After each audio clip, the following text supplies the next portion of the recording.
है पहले ईसीजी ना कर लिए।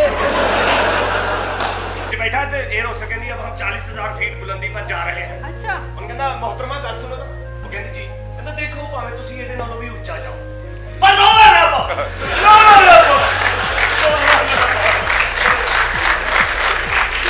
बढ़ाएं मुसलमानों हम साथ हैं।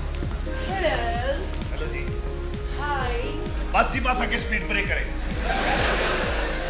लगे रहना और चल बड़ा तेरा बकरी दे चोए थानर का मुंह है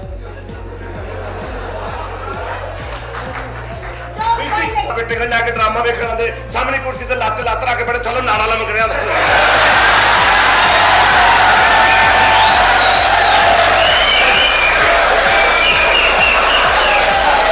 रेडी उत्ते अंगूर ला के बेच रहा ते बादल रहे आलू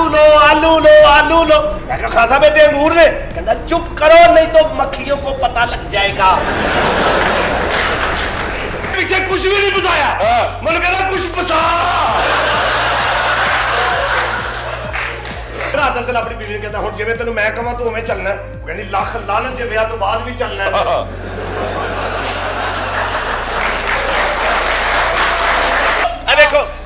ए देखो ब्राजील दा बगैरत दी कुड़ी सुहाग रात दिन रो रही होवे खावत पूछे ना की होया मैनूं पिछले बच्चे याद आउण ओह माय गॉड मैडम ये देख हां ले जा फिर उन दोनों भाइयों के सामने मैं उनकी बहन को अंदर ले गया बड़ा गुस्सा शाम ਨੂੰ ਮੈਨੇਜਰ ਕੋਲ ਚਲਾ ਗਿਆ ਕਹਿੰਦਾ 20000 ਰੁਪਏ ਜੁਰਮਾਨਾ ਦਿਓ ਮੈਨੇਜਰ ਨੇ ਕਿਹਾ ਉਹ ਕਾਹਦਾ ਕਹਿੰਦੇ ਤੁਹਾਡੇ ਵੇਟਰ ਨੇ ਮੇਰੀ ਬੀਵੀ ਨੂੰ ਛੇੜਿਆ ਉਹਨਾਂ ਵੇਟਰ ਨੂੰ ਬੁਲਾ ਕੇ ਪੁੱਛਿਆ ਤੂੰ ਇਹਦੀ ਬੀਵੀ ਨੂੰ ਛੇੜਿਆ ਵੇਟਰ ਕਹਿੰਦਾ ਜੀ ਮੈਂ ਨਹੀਂ ਛੇੜਿਆ ਇਹ ਕਹਿੰਦਾ ਜੀ ਇਹ ਭਾਵੇਂ ਛੇੜੇ ਭਾਵੇਂ ਨਾ ਛੇੜੇ ਉਹ ਤੇ ਤਿਆਰ ਹੈ ਨਾ ਮੈਂ ਡਾਕਟਰ ਜਾ ਕੇ ਤਾਂ ਡਾਕਟਰ ਮੈਨੂੰ ਗੈਸ ਹੋਈ ਡਾਕਟਰ ਸਵੇਰੇ ਉੱਠ ਕੇ ਕੋਈ ਗੇਮ ਖੇਡੇਗਾ ਤੇ ਸੁਬਾਹ ਉੱਠ ਕੇ ਮੋਬਾਈਲ ਤੇ ਸੱਪ ਲਈ ਗੇਮ ਖੇਡਣ ਲੱਗ ਪਿਆ भाई है तमीज लो मैं तारा दर्द समझो हूँ भाइयों पर इस काम में जान को गणो खतरा भी होवे है ਤੈਨੂੰ ਕਰ ਦੇਗਾ ਲੇਕਿਨ ਇਹਦਾ ਤੋਂ ਬਾਅਦ ਤੂੰ ਕੋਈ ਇਹੋ ਜਿਹੀ ਗੱਲ ਕਰ ਥੱਲੇ ਕਰਨ ਦੇ ਉਹ ਸਿਆਣੇ ਕਹਿੰਦੇ ਔਰਤ ਦੀ ਅਕਲ ਗਿੱਟਿਆਂ 'ਚ ਹੁੰਦੀ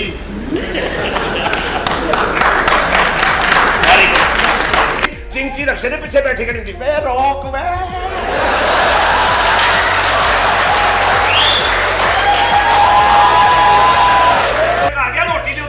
के जोड़ के खा रहे मैं कहा की है कहता डॉक्टर ने मैंने कहा सवेरे उठ के डब्बा रोटी खाया कर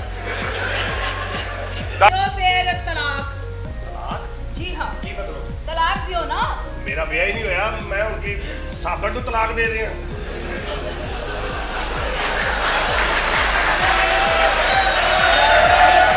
ए देखना एक पा ए बांके मियां की कवाली क्यों? तू बोली मैंने लगता जो मेट्रो बस में बैठा हुआ खवातीनो हजरात अगला स्टॉप काना काछास मैं जी रावी दे पुल दे थल्ले 3 साल काम कीता जी अच्छा की कर मैं कलेजी फिफरे दे लफावे कैच करना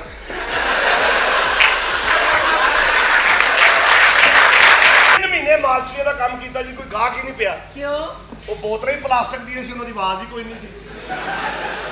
वाह सुबह उठ के किचन दे विच जाए चीनी वाला डब्बा खोले वेख के रख के फिर वापस आ फिर अगले दिन गया फिर डब्बा खोले वेख के रख के वापस आ एदी बीवी कहंदी जादू की है कहंदा डॉक्टर ने